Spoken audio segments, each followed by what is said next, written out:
8 minutos en el gobierno de la tarde, gobierno de la Z101, como ya lo habíamos anunciado desde hace días, desde la semana pasada, que nuestros oyentes y los internautas han estado queriendo que hablemos de las tierras raras.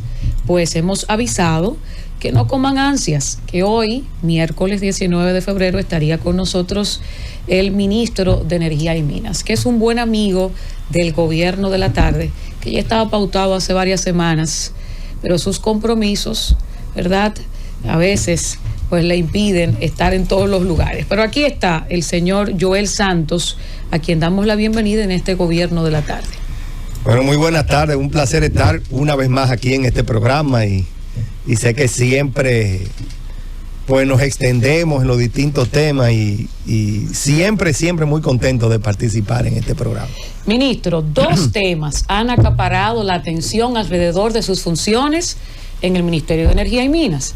Lo vemos siempre muy activo, pero hay dos específicamente que en estos últimos meses lo tienen trabajando mucho y sobre todo visitando los medios de comunicación para explicar el tema de la Barrick.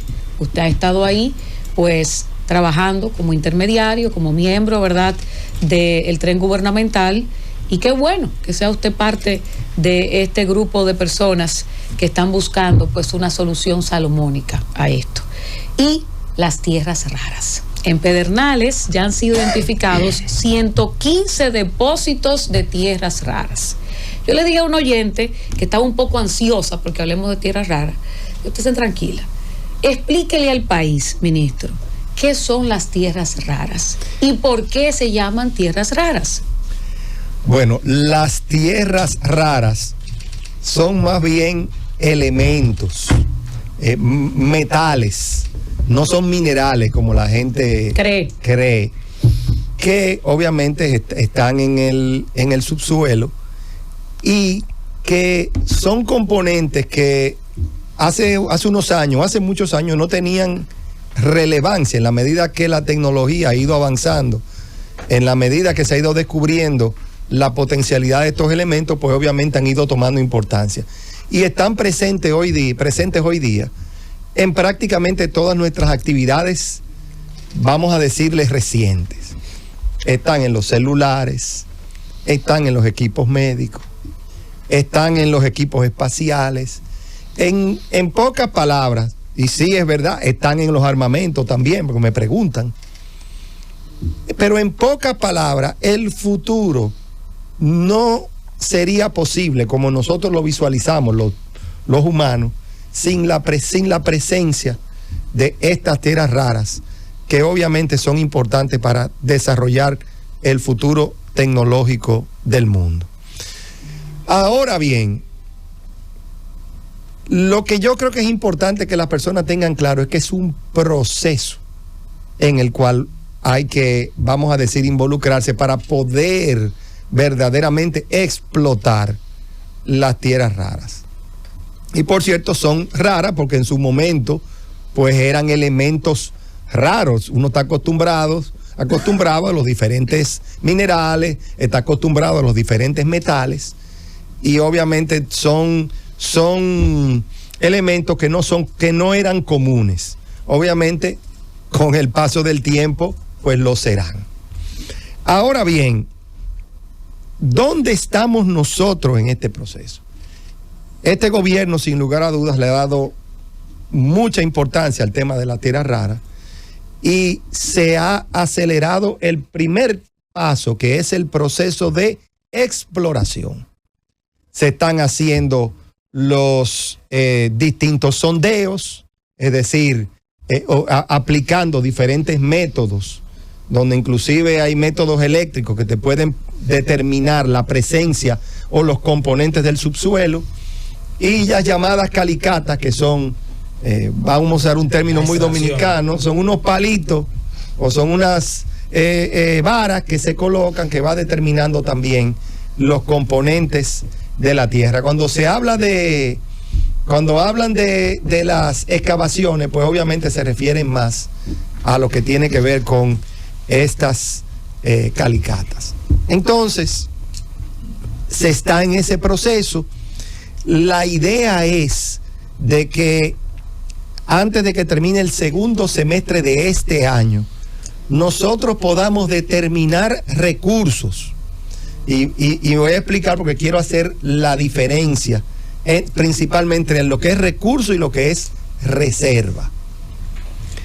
¿De qué estamos hablando de recursos? Cuando determinemos recursos mediante los métodos exploratorios que hemos utilizado y el envío de estos materiales a laboratorios, podremos también determinar la cantidad siempre estimada, porque el proceso de determinación de recursos es vivo.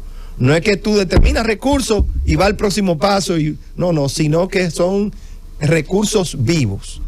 Pues tú puedes determinar una primera aproximación de qué tanto material tienes de tierras raras en el subsuelo. La primera cifra que se dio, que ha generado tanto revuelo, también quiero explicar eso. Cuando se habló de las 100 millones de toneladas, se habla de lo que son los recursos inferidos, que es un paso previo para la determinación de recursos.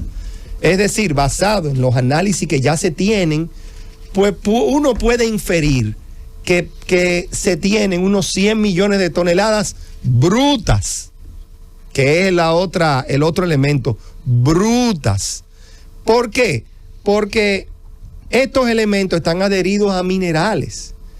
Y en el próximo paso que voy a explicar es que tú comienzas a determinar valores más netos, porque ya empiezas a determinar cuáles son los verdaderos, cuál es la presencia de estos elementos dentro de todo el material.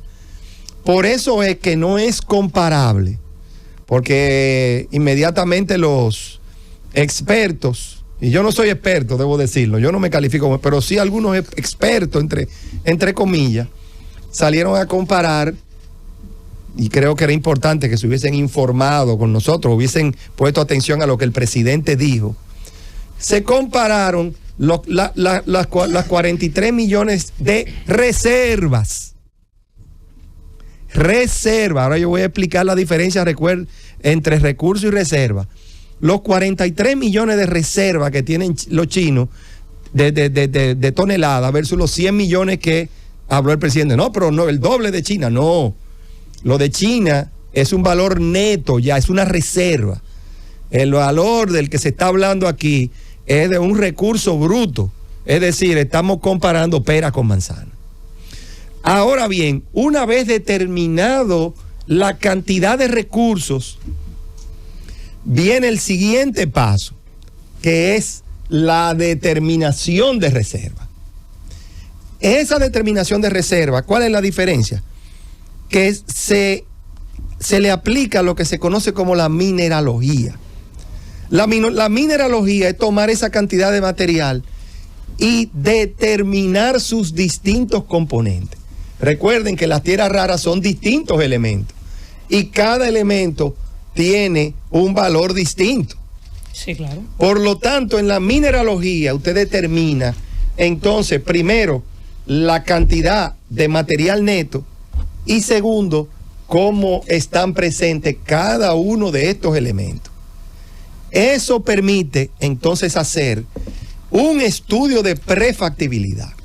El estudio de prefactibilidad incorpora, obviamente, todos los análisis económicos del lugar, que va tan lejos como determinar la cantidad de viviendas que hay alrededor, porque el valor económico va a cambiar.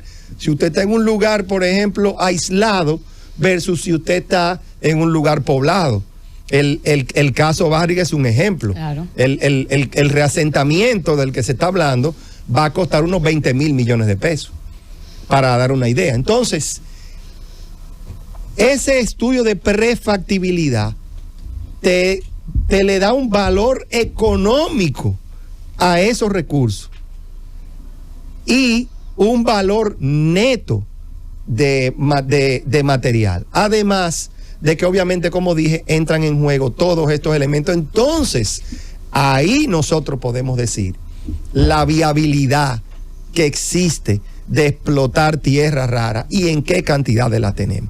Obviamente, los primeros indicios, y por eso el tema ha salido hacia afuera, los indicios son positivos.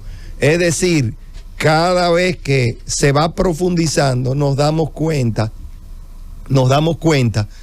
que vamos a decir, los pronósticos son muy positivos.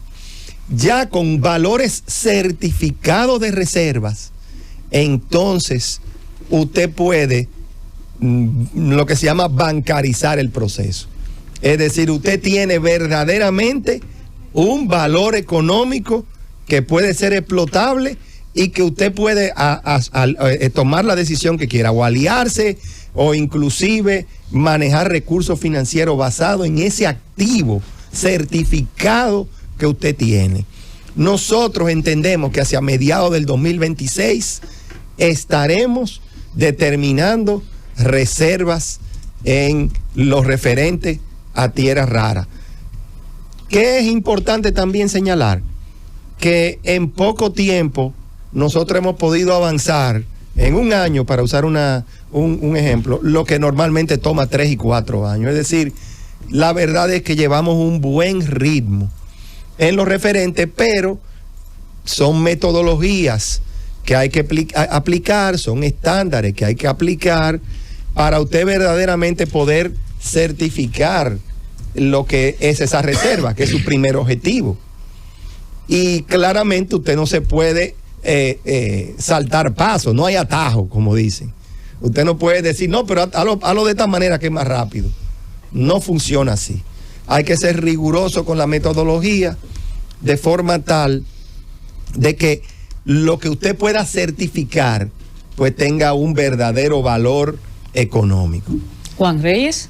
Ministro, quise ser explícito para que verdaderamente se tenga una visión de cuál es la realidad, porque sí he escuchado muchos comentarios que a veces quizás requieren de este tipo de aclaración para que se entienda qué es lo que verdaderamente estamos viendo en ese sentido. Por lo que usted dice, habrá que esperar, porque primero habría que determinar la cantidad neta que hay de tierras raras para poder ver la forma en que se trabajaría.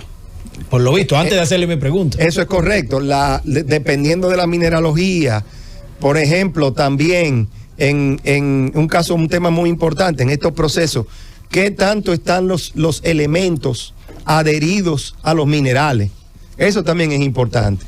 En el caso nuestro, ¿qué tan adheridos están a la arcilla en este caso? Porque en la medida que estén, que sea más sencillo su extracción, pues obviamente el valor económico es mucho mayor. Todos esos elementos van saliendo en los procesos. Ministro, como en ese aspecto tenemos que esperar, usted acompañó al presidente a Guyana. Es algo que me interesa saber en cuanto a Guyana. ¿Por qué? Porque hay una alianza estratégica que el gobierno ha querido hacer. Se formalizaron relaciones diplomáticas con Guyana en el 2003. El presidente fue en junio. En agosto vino el presidente de Guyana del 2003 a República Dominicana y ahora el presidente va a hablar de energía. Allá hay algunos acuerdos que se han establecido. Una empresa petroquímica, posibilidades de explorar y explotar petróleo.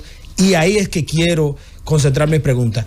¿Cuál es el negocio que se está haciendo entre República Dominicana y Guyana para la extracción o explotación de petróleo y cuáles serían las ventajas que tendría República Dominicana de esa alianza? Miren, lo que República Dominicana está buscando son alianzas estratégicas. Estamos en un mundo donde lo estamos viendo todos los días. La geopolítica juega un papel fundamental. Nos podemos remontar un paso atrás a lo que sucedió en el periodo de la pandemia. Dicen que si uno no toma lecciones aprendidas del proceso de la pandemia, pues entonces la pandemia no tuvo ningún objetivo, es decir, efecto. O sea, es muy importante usted entender qué cosas, salir de la pandemia no es simplemente volver a hacer las cosas igual como la estábamos haciendo antes de la pandemia. La pandemia nos enseñó que cuando la situación se pone difícil, para ponerlo en términos dominicanos, todo el mundo jala para su lado. Sucedió con las vacunas y sucedió también en materia de los carburantes y sucedió también en términos de seguridad alimentaria. Esas 3 lecciones están ahí. Obviamente nosotros no vamos a poder producir vacunas, pero sí podemos fortalecer nuestra seguridad en términos de recursos, vamos a decir, recursos como petróleo, gas, etcétera. Y podemos fortalecer también nuestra posición en cuanto a seguridad alimentaria. Esos proyectos con Guyana están orientados a fortalecer y diversificar la posibilidad de nosotros abastecernos de materias primas claves. Particularmente, el tema de la petroquímica tiene que ver con la urea, que es la materia prima fundamental. ¿Ustedes saben para qué? Para los fertilizantes. Y todos sabemos que si no tenemos asegurado esa materia prima, pues obviamente nosotros podemos haber hecho grandes esfuerzos en materia de producción agrícola, pero podemos flaquear en una situación difícil. Y lo del petróleo y lo del gas, pues obviamente también tiene el mismo objetivo. Es asegurarnos también un potencial abastecimiento alternativo ante situaciones que se nos pueden presentar. ¿Se construiría una refinería con fondos de ambos países para eso? Bueno, mira, lo de la forma, lo de la petroquímica, para dar un paso atrás, es más bien el sector privado dominicano. Okay. Porque lo que el gobierno ha hecho es que ha ido involucrando al sector privado dominicano. Obviamente que también eso es importante para Guyana, porque Guyana, con su descubrimiento de petróleo, pues obviamente va a tener muchos recursos en los próximos años. De hecho, ya el año pasado ya recibieron más de casi 3 billones de dólares y están estimando que el Estado de Guyana va a recibir en pocos años 10 billones de dólares al año. Ese es el 60% de nuestro presupuesto, para que tengamos una idea. Un país de 800,000 habitantes. Wow. Un poco para que tengamos una idea de lo que está sucediendo en Guyana. Pero ¿qué tenemos nosotros que no tiene Guyana? La estructura. Esa estructura de sector privado, que es el que ejecuta, que es importante que la gente lo entienda, lo tenemos nosotros. Entonces, por eso es que la alianza es tan interesante. Ellos tienen los recursos estratégicos y nosotros tenemos la estructura necesaria para impulsar y colaborar con el desarrollo de Guyana. Entonces, desde ese punto de vista, la idea es, con la petroquímica, fortalecer la materia prima, particularmente de la urea, y con la refinería, en la cual el gobierno dominicano pudiera participar. No es algo que esté totalmente definido, pues obviamente, pero sí es importante para nosotros tener asegurado un abastecimiento, principalmente en las situaciones difíciles. Sí. Ministro Joel Santos. Ese es el sentido estratégico de Guyana, y cómo obviamente República Dominicana y Guyana tienen un camino hacia el futuro que verdaderamente es interesante para los dos países. Dicen que para que algo se dé y para que sea bueno, tiene que ser para las dos partes.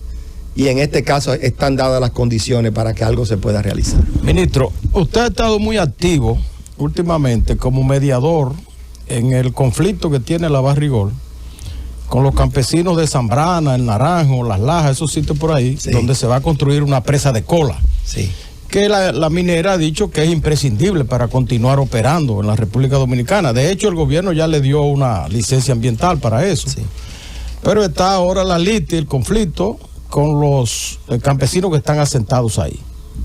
Entonces usted ha estado mediando ahí entre los campesinos y la Barrigol, y se ha dificultado un poco eso, porque veo que se avanza poco en ese sentido.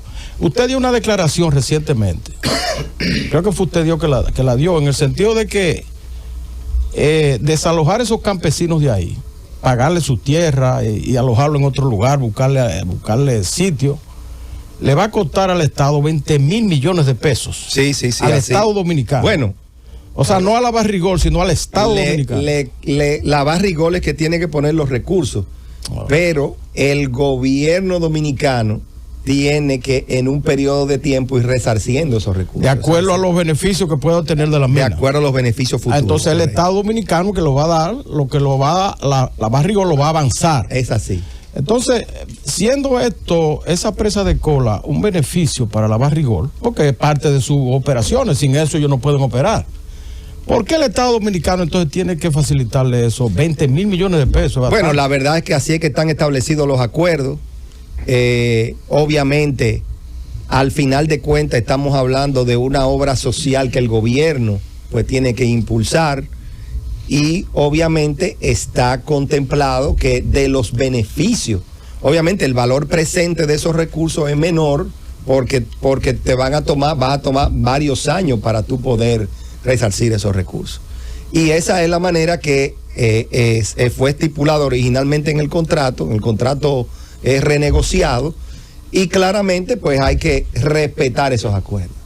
Pero la verdad es que el poner esos recursos adelante también tiene un costo financiero importante. Eso hay que decirlo. ¿Y cómo van las negociaciones con las negociaciones?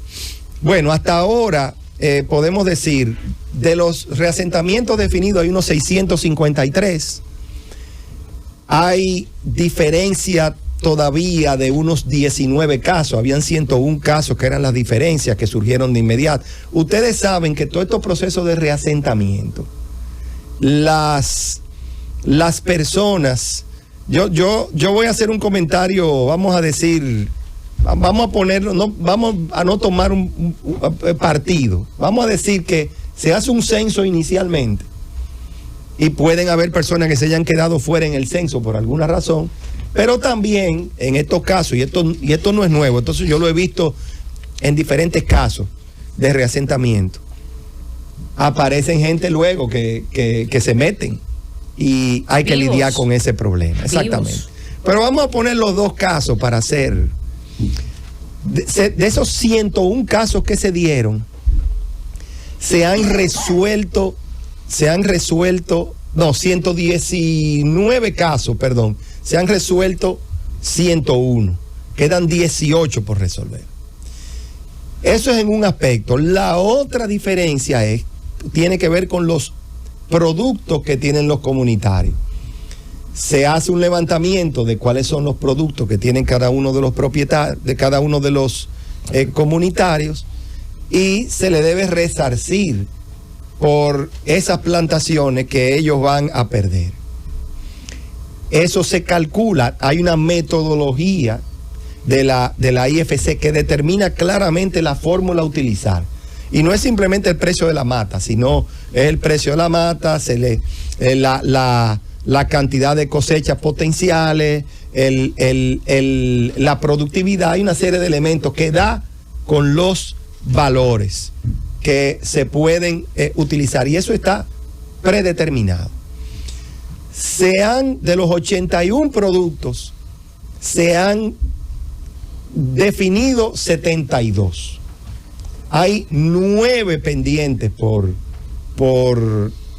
acordar, no en la fórmula, sino la diferencia está en el precio que entiende, en este caso la Barri, que debe resarcir, y el valor que los comunitarios entienden. Ahí hay una diferencia una brecha que no hemos podido cerrar en esos 9 productos, y sí debo decir que dentro de esos 9 está el producto más importante, que es el cacao en este caso, donde hay diferencia en ese sentido.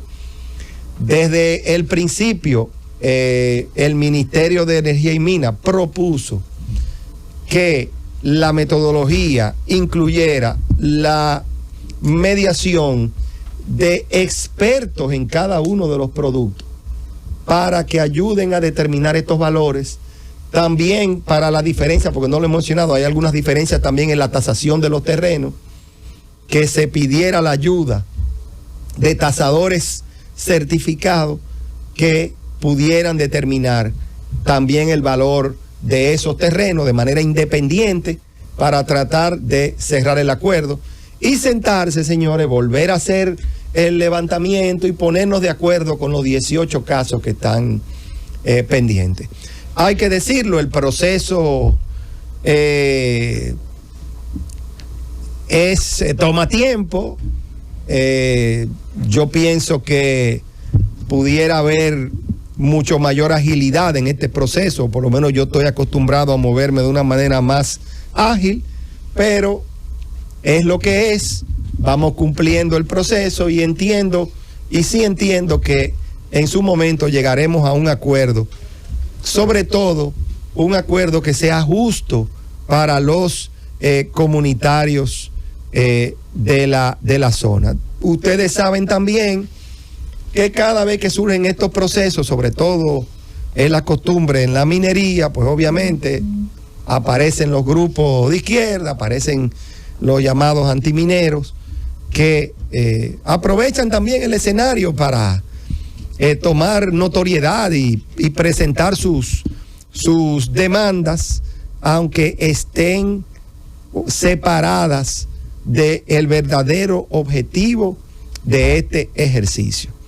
No menciono a los ambientalistas porque yo siempre respeto la posición de los ambientalistas, es un tema que hay que siempre tomar en consideración en todos estos temas. Pero pues también entiendo que iremos haciendo camino en ese sentido. Fausto Montes de Oca. Ministro, 3 preguntas en una. ¿Cómo? 3 preguntitas en una. Ministro, ¿cómo no lo va a dejar respirar este hombre si le va a hacer 3 preguntas? No, son 3 preguntitas académicas. Ministro, usted sabe que donde se ha encontrado tierra rara, anteriormente sí, ahí hubo una explotación minera, la Alcoba, que es lo que se llamaba. Alcoba, bauxita.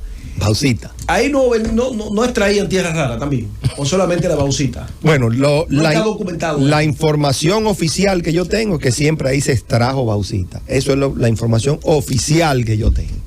Okay. Y solamente te puedo decir de lo que es. Pero ahí se extrajo bauxita durante muchos años y obviamente, y esto hay que decirlo, esto es un caso particular. El caso dominicano es el único caso conocido en el mundo que las tierras raras están asociadas a la bauxita. Okay. No existe un caso en el mundo que sea extraído de la bauxita. Para mayor valor. La otra bueno, simplemente es diferente, pero sí debo decir que también en el caso dominicano, estos materiales están adheridos a materiales llamados secundarios. La naturaleza se ha encargado de destruir, eso es un proceso, los minerales primarios. Eso hace más sencilla su extracción. Lo transforma. Y es ambientalmente más amigable que extraerlos de materiales primarios, como es, por ejemplo, el caso chino, que tanto se menciona. La otra cuestión es precisamente esa. Sí, el Ministerio de Minería tiene toda la logística montada para el tema del medio ambiente, porque según las informaciones que tenemos, las tierras raras son altamente contaminantes por su nivel de radiación que tienen. Y por último, la tercera pregunta es, con el tema de la inversión en Guyana, en el tema petrolero, ¿no temen ustedes el conflicto que hay ahí alrededor del Esequibo con Venezuela? Excelente pregunta. Pero déjame ver si la vamos. El tema ambiental, por eso es importante, vuelvo a resaltar, que el caso dominicano no es igual al caso de otros países desde el punto de vista ambiental. Por supuesto, cuando mencionaba ahorita lo de recursos y mencionaba ahorita lo de reserva, decía que todo esto lleva un proceso de análisis y estudio ambiental, que claramente es sumamente importante para determinar la calidad de las reservas allí.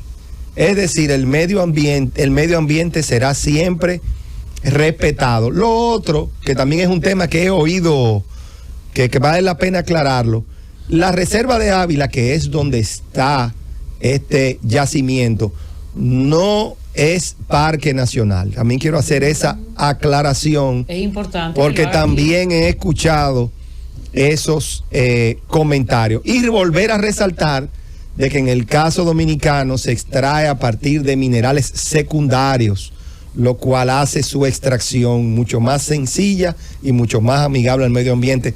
También tenemos ese tema a favor, pero tienen que completarse todos los estudios ambientales para poder determinar la cantidad de reservas que allí obviamente existen. Entonces, tu otra pregunta sobre el caso Venezuela, Guyana, correcto. Bueno, obviamente nosotros apoyamos a Guyana en la defensa de su territorio, así como también lo han manifestado claramente los Estados Unidos y los británicos, que tienen un acuerdo de defensa mutua con Guyana. También eso es muy importante tenerlo en cuenta. Joselito Félix. Bueno, vamos a dejar respirar al ministro, porque fueron... No, está bien. Yo sé que yo estoy acostumbrado aquí a que esto es para largo, no hay problema. Hay agua ahí, ministro. No hemos hablado de energía. Todavía, ministro, falta mucho. Hemos hablado de tierra rara, hemos hablado, ¿verdad?, de esa parte técnica, pero yo quiero hablar de electricidad. Bueno. Hace unos días, el ex administrador de la CDEE, Rubén Bichara, dijo que en este momento el país está perdiendo, por la situación del sector eléctrico, $5 millones diario. Estamos hablando $200,000 por hora. Entonces, ante esa realidad que se está viviendo y con esas declaraciones de Rubén Bichara, ¿qué dice el ministro de Energía y Minas, Joel Santos? Bueno, yo primero no puedo comentar sobre el cálculo que él hace. Habría que entender la base y la fuente de esos cálculos, pero sí, claramente hay que entender que el sector energético está totalmente ligado a lo que es el crecimiento económico. De hecho, sí puedo yo dar datos certeros y decir que la demanda y la oferta de energía, porque aquí la oferta de energía ha crecido de una manera importante. Vamos a decir, la demanda satisfecha de energía en los últimos 2 años ha crecido 6.6% en el 2023, casi 8% en el 2024. Es decir, la demanda satisfecha de energía ha crecido de una manera importante en los últimos 2 años, lo cual ha colaborado con ese crecimiento del 5% que puede exhibir la economía dominicana. Y me voy más allá. Si hablamos de cifras económicas, durante los últimos 2 años, el sector eléctrico dominicano, a nivel de inversión extranjera, ha generado más de $1,000 millones en los últimos 2 años. Es decir, más de 1,071 millones en el 2023 y también sobrepasó en el 2024 los $1,000 millones. Es el segundo sector de la economía con mayor inversión extranjera. En el 2023, que es donde tengo la cifra, solamente separado por $40 millones. ¿Y saben de cuál sector? Del sector turístico, que es obviamente la estrella de la economía dominicana. Entonces, sí, yo estoy de acuerdo de la relación entre el sector eléctrico y su crecimiento, pero yo más lo he visto desde el punto de vista de su desarrollo. Miren, y les voy a dar otro dato. En el 2012, y fíjense que lo estoy haciendo, voy a hablar del 2012, voy a hablar de 12 años. No solamente lo estoy asociando con la gestión del PRM, para que no se politice el comentario. La producción y generación de, generación de energía en el año 2012 era de algo más de 12.000 gigavatios hora. En el 2012. Este año 2024, la producción-generación cerró en casi 24.000 millones de gigavatios. Es decir, prácticamente en 12 años, aquí se ha duplicado la producción-generación de energía. Lo cual te dice que realmente se ha atacado ese incremento importante que ha tenido la demanda y se ha respaldado el crecimiento económico. Claramente, nosotros hay una oferta de energía suficiente para suplir la demanda. ¿Cuál ha sido el talón de Aquiles? El talón de Aquiles viene dado por ni siquiera el cobro de la energía, por la no facturación de esa energía, que repercute en un importante déficit energético para que le pone presión obviamente a la finanza pública. Pero eso no es nuevo. Eso no es nuevo ni exclusivo. Y yo pienso que es un reto que aquí han tenido todos los gobiernos. ¿Cómo que dicen? Que el que tenga que tire la primera piedra. Que esté libre de pecado. Que tire la primera piedra, porque yo escucho, hay gente que hacen dar sus opiniones como si nunca hubieran pasado por ahí. Ministro, la única ventaja que nosotros tenemos es que no hemos terminado. Esa es la única ventaja. Pero todavía le quedan 3 años. Ministro, me imagino pero los llamados cortes de oferta, para utilizar un término que creo que es a lo que tú te debes estar refiriendo, ¿es así? No, yo me estoy refiriendo al déficit. No, de acuerdo a lo que ha planteado, porque lo que ha planteado Rubén Bichar es que hay un déficit de 5 millones de dólares. Ministro, el déficit, mira, yo te voy a decir algo. El déficit el año pasado, y de nuevo, a mí no me gusta porque la verdad es que yo reconozco el problema del déficit y reconozco el problema del déficit que nosotros tenemos. Porque yo no voy a 1.450 millones el año pasado. El año pasado, 1.450. Sí, 1.450. ¿A eso que se refiere? Que lo divide entre los días del año y le da 5 millones diarios. Pero el déficit del 2019, porque también he escuchado cifras por ahí, fue de más de 1.250 millones de dólares. Si tú tomas ese valor y lo llevas a valores reales, es decir, le aplica la inflación anual, el valor real, es decir, eso más de 1.250 millones de dólares del 2019 supera los 1.450 millones de dólares. Pero eso no es un tema bajo el cual nadie puede estar orgulloso de él, porque tampoco yo estoy orgulloso del déficit que nosotros manejamos. Ahora bien, nosotros tenemos que enfrentar ese déficit todavía. ¿Y cómo se enfrenta ese déficit? Bueno, muchas de las decisiones no son agradables. Pero no como dijo Marrancini, que hay que acechar, echar a la gente para uno de que se están robando la luz. Bueno, yo creo que sí hay que claramente combatir el fraude eléctrico, porque el fraude eléctrico tiene varias vertientes. No es solo que al tú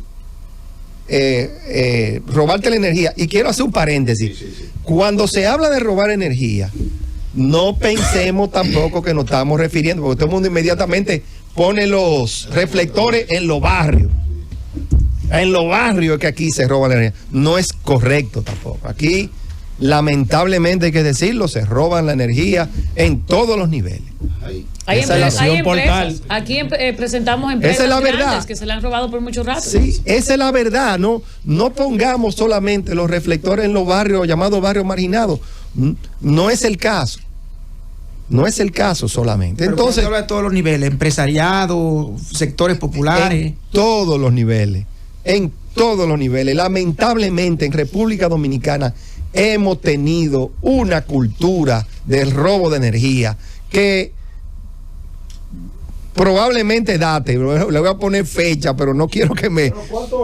20 de noviembre de 1961, a partir de ahí para Ministro, acá. pero ¿cuánto representa? Antes no podía. Ministro, ahí mismo, ¿cuánto representa el robo con relación a la pérdida? ¿Qué porcentaje con relación a la pérdida y al subsidio que tiene que dar el Estado? ¿Qué por ciento? No, eso te representa cerca de más de la mitad del déficit. ¿El 50%? Sí, más de la mitad. Entonces el otro 50% se puede hacer énfasis también. Sí, claro que sí. Tú tienes que hacer un esfuerzo de combatir el fraude, tú tienes que... y quiero volver atrás también y decir, parte del problema también tiene que ver que cuando usted se roba la energía, usted se está conectando a un transformador que está supuesto, que no está supuesto a tenerlo usted ahí conectado. Entonces se saturan esos transformadores. Y llega el punto, ¿qué hace el transformador? Explota. Entonces ahí viene la avería por la causa de un transformador que no aguantó, pues obviamente, esas conexiones ilegales que existen. Y claramente eso también hay que trabajarlo. Por eso por eso la importancia de nuevos transformadores de mayor capacidad, por eso la importancia del uso de la tecnología para poder dividir cada vez más los circuitos, porque en la medida que usted puede dividir cada vez más y sectorizar esos circuitos, usted va a poder focalizar cada vez más las personas o los sectores que no estén pagando. Usted también, mediante la telemedición, usted va a poder también determinar quién se está robando la luz y quién no, de una manera más efectiva. Debo decirle que sobre todos estos temas, señores, se están trabajando.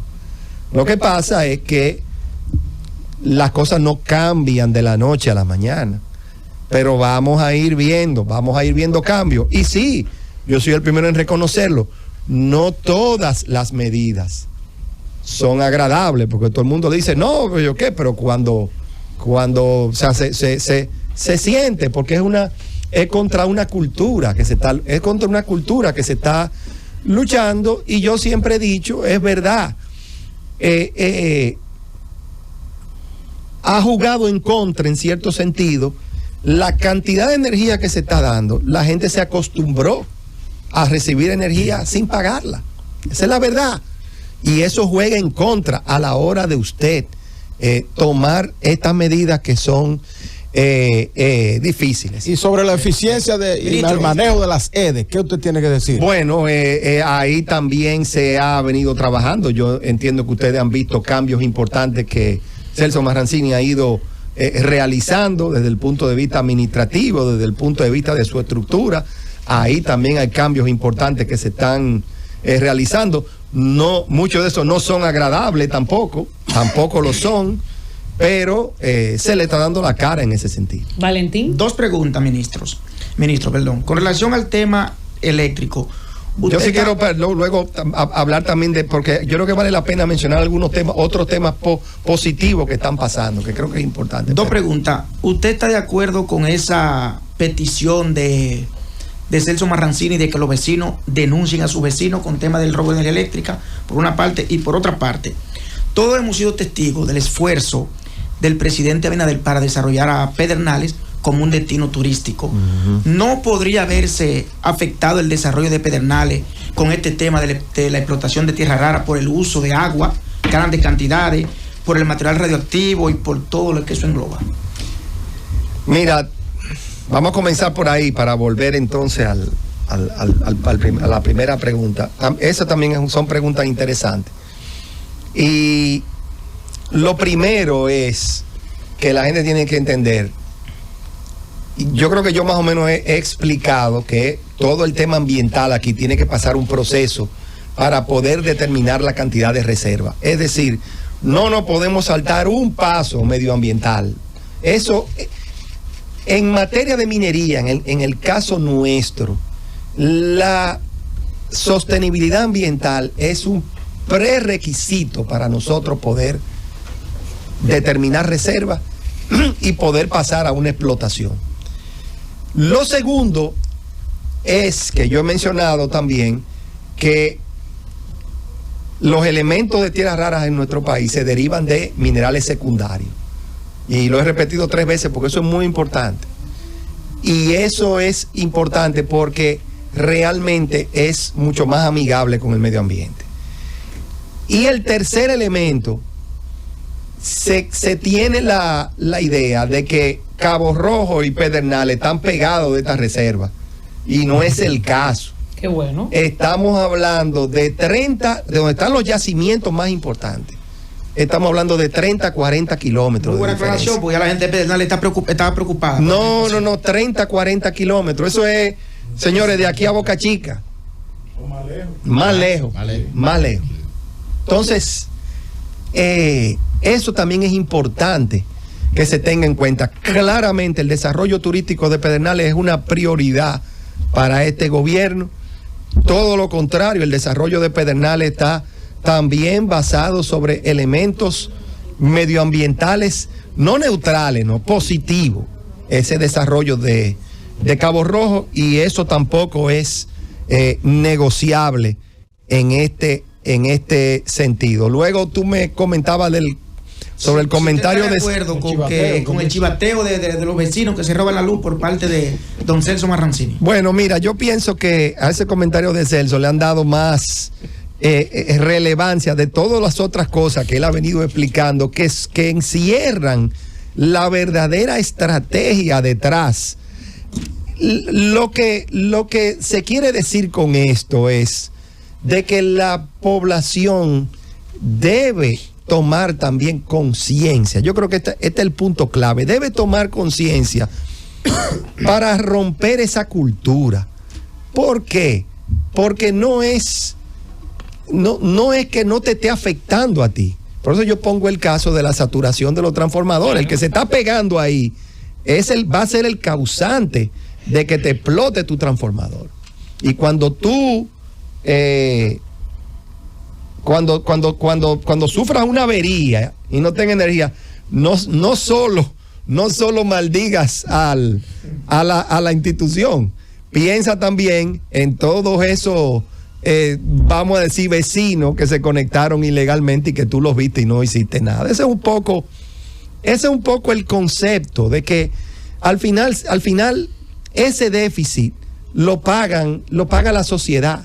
Ese déficit del que se hacía mención, que tiene el poder combatirlo, tiene mucha importancia, porque la sostenibilidad fiscal y la potencialidad de seguir invirtiendo en infraestructura, no solamente infraestructura tradicional, sino la misma infraestructura eléctrica, está basada, es un círculo virtuoso.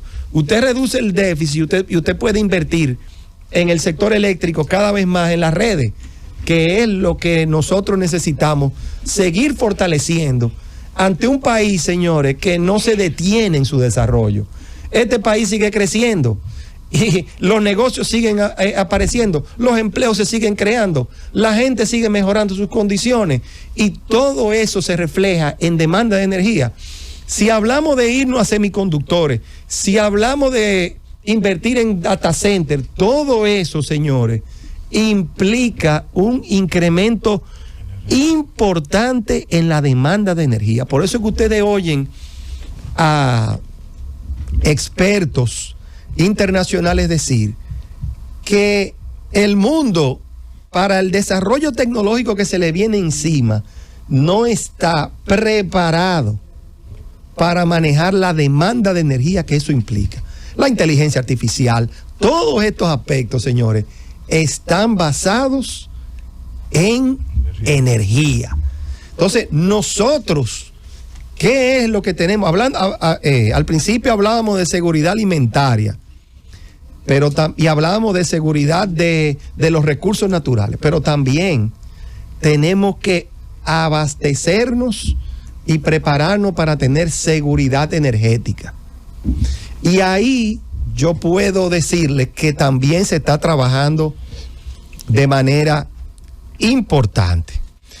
¿Qué tenemos en materia energética hacia el futuro?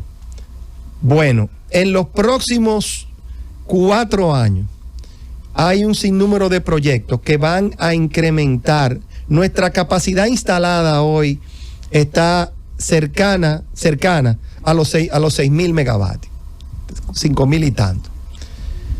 En los próximos 4 años, solamente de plantas base, es decir, lo que son térmicas, las centrales térmicas, vamos a agregar unos 2.100 megavatios. Solamente en los próximos 4 años. ¿Cuáles son? Lo voy a mencionar por su nombre para que se sepa que no estoy hablando en el vacío.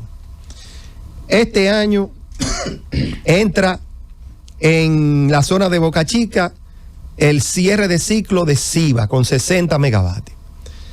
Este año entra Energas 4 en el este del país con 130 megavatios. Este año, hacia finales de año, estos dos son en julio-agosto. Este año entra Energía 2000 en Montecristi con unos 426 megavatios. En el 2027 entran 2 proyectos de la generadora San Felipe, uno de 460 megavatios y otro de 269 megavatios, si mi memoria no me falla. Estos son 2 proyectos también importantes para el 2027. Y para el 2028 entran, bueno, vamos a decir 2020, yo digo 2028, me gusta ser conservador, pudiera ser finales del 2027, las 2 plantas del bloque llamado bloque 1 y bloque 2 de Montecristi también, que estamos hablando de unos 426 megavatios también cada uno. El año que viene. Eso es 2028. Eso implica que en centrales térmicas, son todas las que mencioné es a gas, pues obviamente tenemos un futuro desde el punto de vista de oferta energética bastante seguro. Ahora bien, esos son centrales térmicas. ¿Qué está pasando con las energías renovables en el caso dominicano? Mencionando, señores, que, bueno, que en el año 2020 el país tenía casi 600 megavatios de capacidad instalada de energía renovable y ya está superando los 1.400 megavatios. Es decir, de cara al 2024 prácticamente se duplicó. Ya en estos meses han entrado algunos, o sea, no cerró diciembre de 2024 con 1.400, eran 1.200 y tanto, porque han entrado unas 170 megavatios ahora este año. De cara al 2028, y estoy hablando de proyectos que ya están en desarrollo, hay unos 18 proyectos de renovables, el grueso solar, pero hay también eólica. Hay unos 18 proyectos por más de 1.000 megavatios que están en desarrollo. Pero en proceso de obtención de permiso definitivo y de permisos temporales, hay otros 2.000 megavatios de energía renovable. Debo decirles que hace 2 semanas, de manera puntual, pero es solamente para que veamos cómo nuestra matriz va cambiando. Obviamente estamos hablando de una hora y un día puntualmente. Eso fue un sábado alrededor de la 1:30 de la tarde. La generación de renovable por primera vez en su historia superó la energía térmica en nuestro país. Es decir, en ese momento la generación de renovables era mayor que la cantidad de energía de centrales térmicas. No era hora pico, porque obviamente las renovables nunca podrán, a menos que llegue el almacenamiento, que ese es otro tema estratégico importante. En horas pico, que en el caso dominicano estamos hablando de 7 de la noche a 11, pues obviamente las renovables, que en nuestro caso mayormente solar, nunca podrán superar a las centrales térmicas. De noche la energía se suple mayormente con las centrales térmicas y con las hidro. Las hidro juegan un papel importante durante la noche, y las eólicas del norte del país. Eso sí, el viento en el norte sopla de manera más importante de noche, en el sur de día. Ministro, yo estuve sumando para concluir ahí ya esa parte. Sí. Lo que usted estaba enumerando, las plantas que van a entrar de aquí al 2028, tanto renovables como no renovables, y sumé 4.400 megavatios. No. ¿Es cierto? No. Es que tú sumaste las renovables. Yo sumé las renovables más las plantas térmicas. Sí, lo que pasa es que las renovables tú tienes que, no puedes contarla a nivel de potencia igual que las centrales térmicas, porque las renovables están disponibles solamente durante horarios específicos del día. ¿Usted tiene ese número de cuántos megavatios? De 2100, exactamente, son 2169 de centrales térmicas, 1025 de energía renovable, más las potenciales 2000 que pueden entrar, pero eso están en proceso de permisología. Por eso hay que ser, obviamente, conservador en ese sentido. Elvis Lima, su pregunta para el ministro de Energía y Minas. El tema energético alcanzó ribetes esta semana a raíz de los pronunciamientos del expresidente Danilo Medina. Dice Danilo Medina: yo dejé un país prendido y ahora no entiendo por qué no hay maldita luz. Dice así Danilo Medina. Y eso se siente en la población como que se ha ido posicionando, de que no hay luz, que el país está apagado. Pero viendo el recuento magistral que usted hace, da entonces a entender de que hay una esperanza, hay una luz en el camino, porque al final del 2027, como se ve entonces que el gobierno no está inventando, que hay una proyección clara hacia dónde vamos. Ministro, ¿está apagado el país o la proyección hay que esperar el 27? No, la verdad que el país no está apagado. Yo he explicado aquí que hay suficiente oferta energética y he explicado cuáles son las causas de los cortes de energía que se puedan presentar. Pero hay una diferencia importante. La disponibilidad de energía ha sido mayor en este periodo. Pero hay una diferencia fundamental, y yo creo que, sobre todo Inmaculada, pero todos ustedes que han estado aquí en diversas exposiciones que yo he hecho aquí, no refiriéndome a energía, yo siempre he dicho que lo primero que nosotros tenemos que comprender, nosotros los que hacemos políticas públicas, es que el mundo no es estático. Y la visión de una población no es estática en el tiempo. Yo no sé si ustedes recuerdan que yo he hablado mucho de eso. ¿Qué quiere decir a eso? Y lo voy a traducir a energía.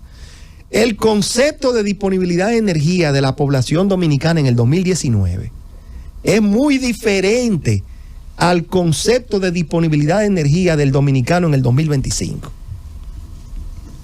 Lo que antes era aceptable en el 2019 para la población, hay una realidad, señores, no es aceptable hoy día.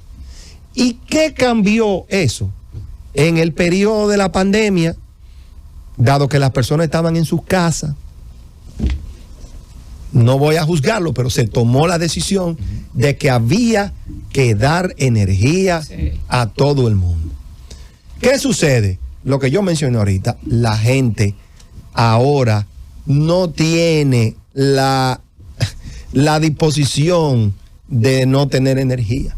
Porque la gente se acostumbró a recibir energía. Entonces, cuando la gente cuando hace su comparación, no está comparando pera con manzana. Y no estoy, si ustedes quieren, yo le doy datos. Yo puedo buscar algunos datos de donde realmente ha habido mucho mayor disponibilidad de energía en este periodo, pero es muy sencillo. La disposición, la tolerancia de la población para los cortes de energía no es la misma. Atención Portal, eso es muy importante, ministro. No es la misma. Entonces, así mismo es. Así mismo es. Se le puede atribuir a una mayor demanda. Sí, y claro. Al cambio de posicionamiento de la mentalidad de la gente. Claro que sí, claro que sí. Óiganme, y yo con esto no estoy justificándome, porque lo he dicho en otros temas. Esto obliga a los hacedores de política pública a reevaluar la forma bajo la cual tenemos que manejar. Hay que aceptar, señores, las expectativas han cambiado. Bueno, el juego se ha elevado, la vara está más alta, y entiendo que esta administración está preparada y acepta el reto de la población y le va a responder a esta población en este sentido. Y las personas irán viendo mejorías en ese sentido. Ministro, usted tenía otra interrogante. Yo tenía una inquietud, Valentín. Ministro, por lo que en ese mismo orden, Valentín. No se pise, que no hay necesidad. Adelante, Lima. No, para completar, porque era la pregunta mía. El ministro hablaba al principio del talón de Aquiles, la no facturación. Y yo le digo, ¿qué ha impedido esa no facturación? Históricamente. Costo político. Porque esto es muy importante. El ministro hablaba al principio que no es solamente el mira, es la no facturación. Yo tenía algo parecido, pero yo no pude haber utilizado un término mejor que el que tú utilizaste. La verdad que no iba a decir. Y la verdad es que, señores, volvemos, las situaciones cambian. Es el momento de enfrentar esta situación. Y sí, no son, hay decisiones que no van a ser necesariamente agradables, y hay que tener el apoyo de la población y la comprensión desde el punto de vista de que ciertamente el déficit tiene que reducirse para poder mejorar las condiciones financieras y fiscales del país, que pueda incrementarse la inversión en infraestructura. Pero sí, no todas las decisiones serán bonitas, no todas. Valentín. Por las explicaciones técnicas que usted ha dado, entendemos que a partir del 2027 es que las cosas comenzarán a mejorar. No, se van a ver mejorías. A partir este mismo año se van a ir, y ustedes lo van a ver, por supuesto que sí. Porque también estos programas que se han implementado, pues también se van adaptando a las realidades.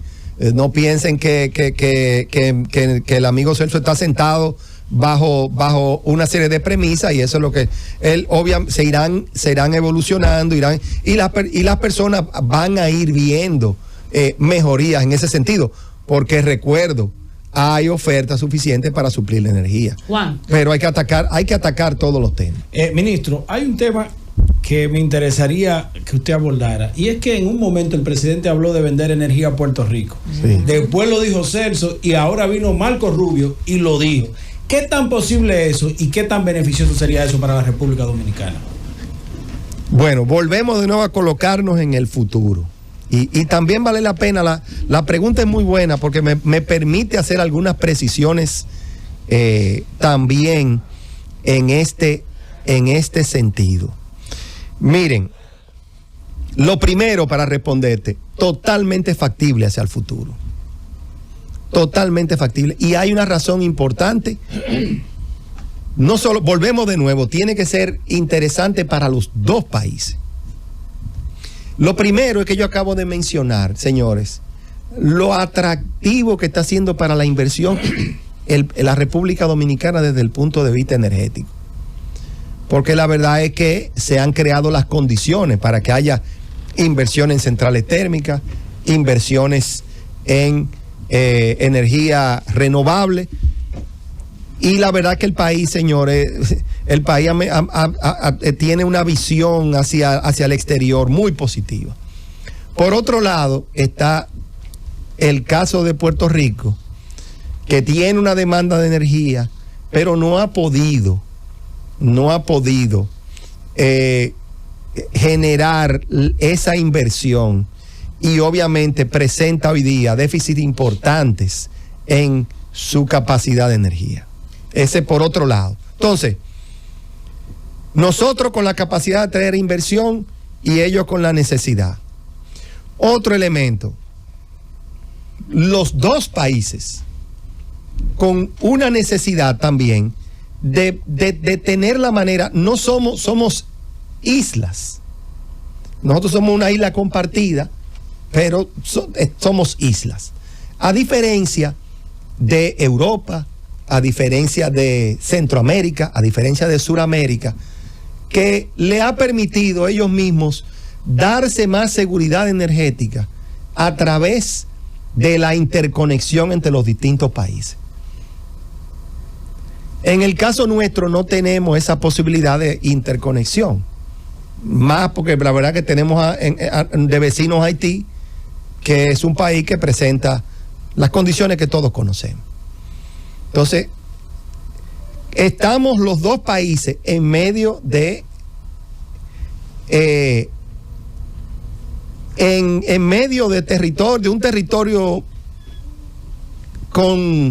fértil para desastres atmosféricos y otros tipos también de fenómenos, sobre el cual la infraestructura eléctrica de los dos países tiene sus riesgos. Por lo tanto, la interconexión desde ese punto de vista es una manera de fortalecernos mutuamente. Sobre todo que estos fenómenos atmosféricos, si le dan normalmente a Puerto Rico, no nos dan a nosotros, y viceversa. Este otro punto importante. Tercero, la tecnología de estos cables submarinos energéticos no es nueva tampoco. Europa tiene importantes interconexiones, y así también otros países, lo cual viabiliza también este tema. Ahora bien, esto no es un proceso que surge o estaría listo en 3 meses, como la gente piensa. Esa interconexión entre Puerto Rico y República Dominicana, en caso de que se den todas las aprobaciones este año, porque tiene que aprobarlo el gobierno norteamericano, a eso fue que se refirió Rubio, tendría que hacer todos los estudios económicos y toda la bancabilidad durante el año 2026 y poder iniciar obras en el 2027. Ese cable pudiera estar listo, de nuevo, si siguen todos estos procesos, para el 2031. Es decir, estamos hablando dentro de 7 años. Y yo he explicado aquí la cantidad de energía que nosotros tenemos como oferta, y que además los promotores del proyecto, ellos mismos están planteando hacer una inversión en República Dominicana de otros 600 megavatios, que sería la primera interconexión.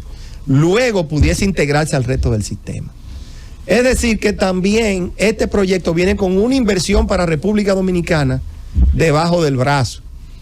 Y claramente, con este cable, República Dominicana pudiera convertirse en el centro de inversión de la generación eléctrica futura de Puerto Rico, donde nosotros pudiéramos generar pues mayor inversión también. Es decir, señores, no es descabellado lo que se está viendo. Yo a veces digo, en los años 50 o en los años 60 al principio, la 27 de febrero era descabellada.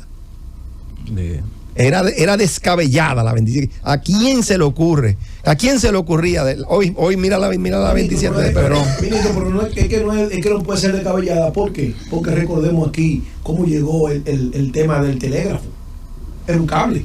Así es. Telégrafo.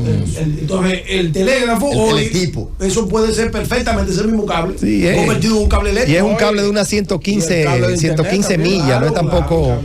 De hecho, el océano está lleno de cables. Ministro, mire, escuchándolo a usted, uno llega a dos conclusiones. La primera es que hay que ser optimista en cuanto al clima de inversión en el área energética en el país. Porque usted ha dicho que se va a duplicar al 2028 la generación eléctrica. Eso por un lado, pero por el otro lado, si tomamos en cuenta lo que se ha dicho, que el 40% de esa energía que se genera no se factura por pérdida de las sedes, el 40%, usted dijo que un 50% de ese 40% es por robo, y el otro 50% es por ineficiencia de administración de las sedes. Y un tema tarifario. Usted habló de que en el 19... el déficit de lo que invertía en subsidios. Sí, lo que quiere decir, hay un subsidio. Ustedes saben que hay un subsidio. Lo que subsidiaba el gobierno en el 2019 era, usted dijo que eran 1.200 millones de dólares. Cuando Balaguer eran 100, eso quiere decir que eso ha venido aumentando. Balaguer le daba 100 a la sede. La demanda. 100 millones de pesos, no de dólares. Sí. Y eso va ya por 1.450, dijo usted ahora, en el 2024. Millones de dólares. Sí. Y quizás este 2025 va a ser 1.600 millones. O sea que eso va incrementándose todos los días. Eso significa que ha habido una ineficiencia de la parte del Estado en cuanto a la distribución eléctrica y el cobro, porque la parte privada ha hecho su papel. La parte privada genera la energía. Entonces, no se ve un plan claro. No se ve, a pesar de que Marrancini dice algunas pinceladas y cosas. Marrancini tuvo también en el 2015 en el sistema eléctrico, ahora volvió otra vez. Y habla algunas cosas dispersas, pero no se ve un plan orquestado a disminuir esas pérdidas para definitivamente el Estado pueda tomar esos recursos, son 1.450 millones de dólares para los servicios básicos de educación, de salud de la población.